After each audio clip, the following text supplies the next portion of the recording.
Hey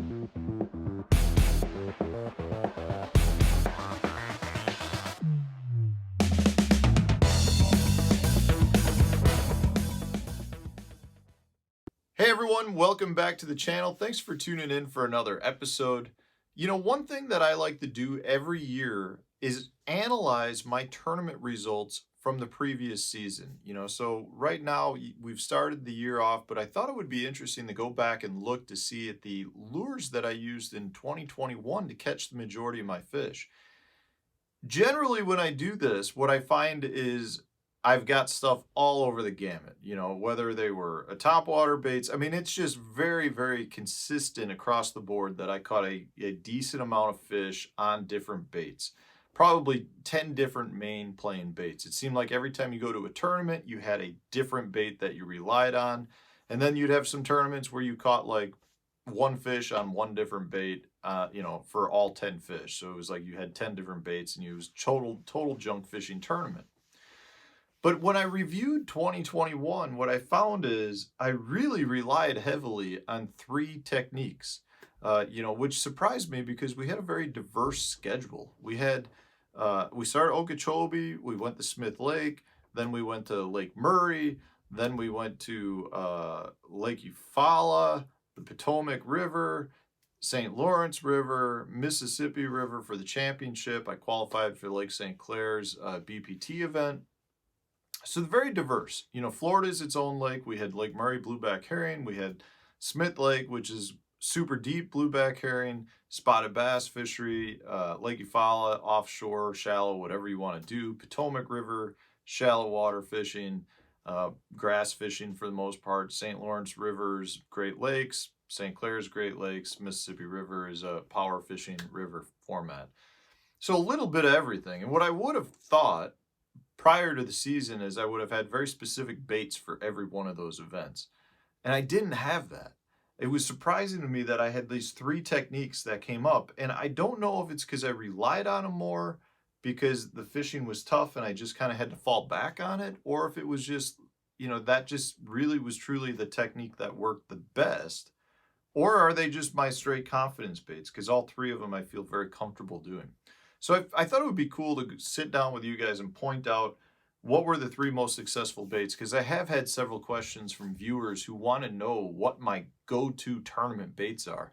And I wish I could sit here and say I've got 5 baits that you can't go wrong with, but it really is very situational for me. I mean, I've got my baits that I have tied on everywhere I go. Your swim jig, the general wacky rig, I've always got a flipping bait, but I pretty much have everything. I have a spinner bait, I've got a crankbait, I've got a lipless. I mean, I like to have a rod rigged for everything. But last year I had a lot of tournaments where I kind of could put away a lot of rods and keep out 3 or 4 rods on the deck at all times. So let's start with what the one bait that I had consistent fish on throughout, but caught the least number of weigh-in fish. So when I say weigh-in fish, I'm talking about one of the 5 fish, hopefully I had 5 fish, that I brought to the scales to weigh in. So if I culled a fish out, I didn't count that. These are just the weigh-in fish. And that came down to a wacky rigged 5-inch Berkley the General in either green pumpkin or green pumpkin watermelon laminate.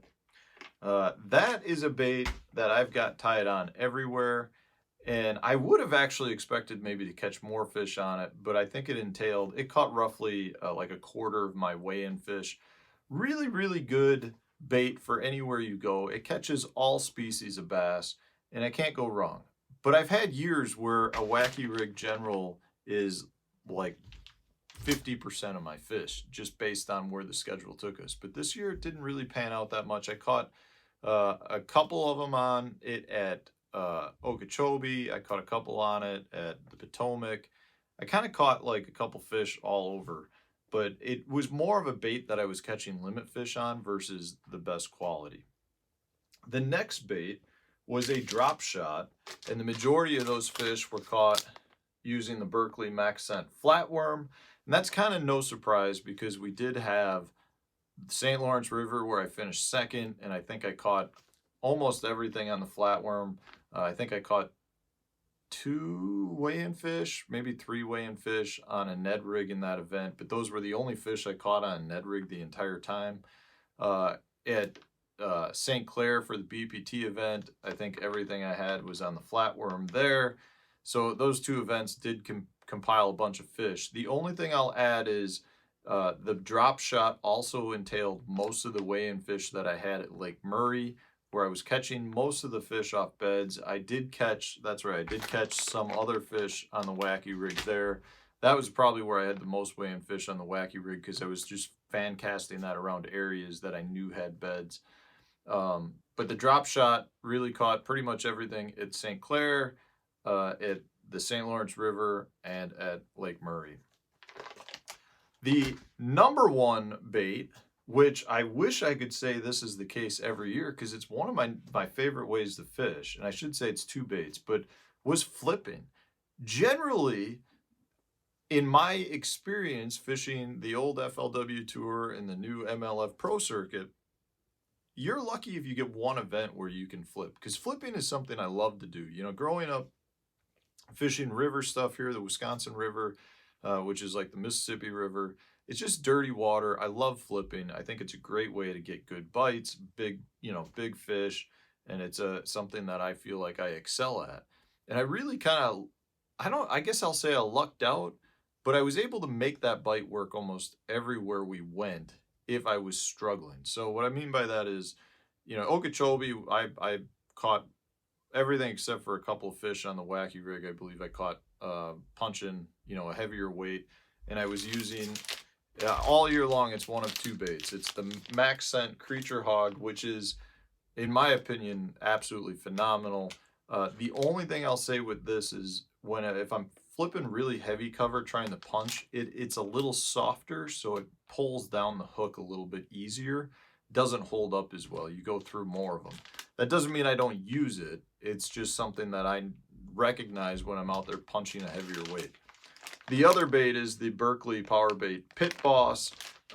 Those 2 baits are really the only baits I flip at all anymore.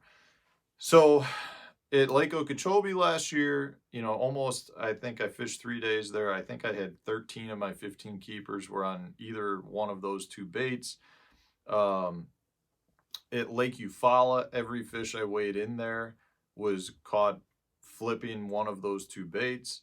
At the Potomac River, several of the fish I had, and then at Mississippi River, every fish I weighed, I think except for one on a chatterbait, was on those 2 baits, and that was in three days of fishing. So that was the number one player across the board. And when the flipping bite did play, it generally pretty much was the predominant bait that I threw, which again, maybe because it's something I feel very comfortable with, but it hasn't been the case in previous years. So what I want to do now is try to figure out, is that because as I get more experienced, I feel like I'm falling back on my strengths versus trying to fish the patterns that people are telling you to fish when you get to a lake? Or is it because that really was the best pattern that was going? And in most cases, that was a very good pattern. Like, I mean, it was something that people did to contend for the win. It just happened to be I didn't either put the fish in the boat or didn't come across the right areas or the right fish.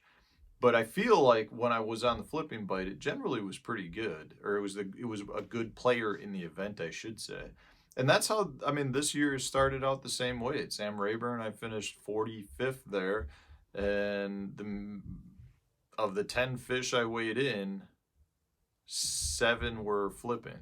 So, and they were all there. I caught 1 on the black and yellow bumblebee jig the first day, and the other 6 I caught flipping were all on a Max Scent Creature Hog.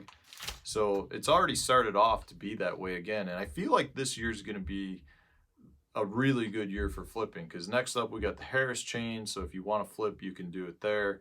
We're going to the James River, which is going to be a flipping place. We're going to Gunnersville and